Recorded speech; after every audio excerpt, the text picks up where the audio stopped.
Հայաստանը քաղաքական մեծ ռեբրենդինգի կարիք ունի, համոզված է Սուրեն Սուրենյանցը։ 2026-ին իշխանության վերարտադրության շանսերը քաղաքագետը թեև շատ փոքր է համարում, սակայն նշում է, եթե արդյունավետ ընդդիմադիր հարթակ չստեղծվի, Փաշինյանը կարող է վերարտադրվել։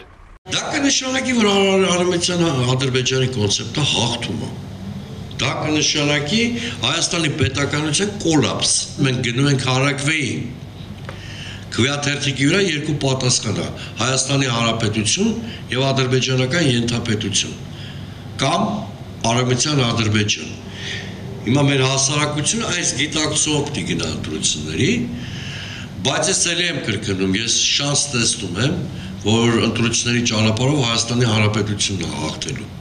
Ակտիվ փողոցի համար քաղաքական այլընտրանքային ծրագիր է պետք։ Սուրենյանցի խոսքով անիրական խոստումները մարդկանց փողոցում պահելու լավ ճանապարհ չեն։ Այսօրվա ընդդիմադիր դաշտի առանձնահատկությունն է, որ շեշտված լիդեր չկա։ Ես կարևորում եմ, որպեսզի ընդդիմադիրները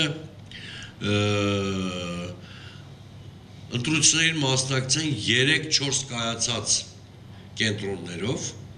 դրա այդքան կենտրոնի բևեռի հնարավորություն ես տեսնում եմ։ Սա ամենևին չի փոշիացնի ընդդիմության ձայները, եթե ընդդիմությունը երկու սկզբունքային հարցի շուրջ կա համաձայնության։ Առաջին, գոտկատեղից ներքև իրար չհարվածելու, ինչի նշանները ցավոք սրտի այսօր կա, տեսնում ենք։ Եվ երկրորդը, բացառել որևէ համագործակցություն ՔՊ-ի հետ։ Սուրենյանցն այն կարծիքին չէ, որ այսպես կոչված իզմեր չունեցող իշխանությունները շատ ամուր են լինում։ Հակառակը, ասում է, իզմեր չունենալը ճգնաժամի է հանգեցնում։ Իզմեր չունենալը դառնալու է Նիկոլ Փաշինյանի ողբերգությունը, երբ որ նա զրկվի իշխանությունից, որտեղ հակակոռուպցիոն կոմիտեի ու քննչական կոմիտեի մոտ իր թիմակիցները հերթեր են կազմելու, թե ով առաջինը ցուցմունք կտա նրա դեմ։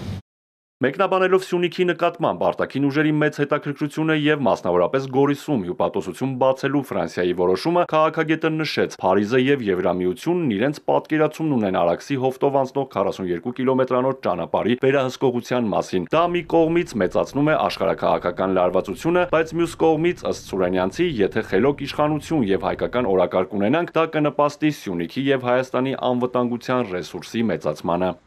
Արթուր Հակոբյան, Ալեքսանդր Կիրոյան, Էպիկենտրոն։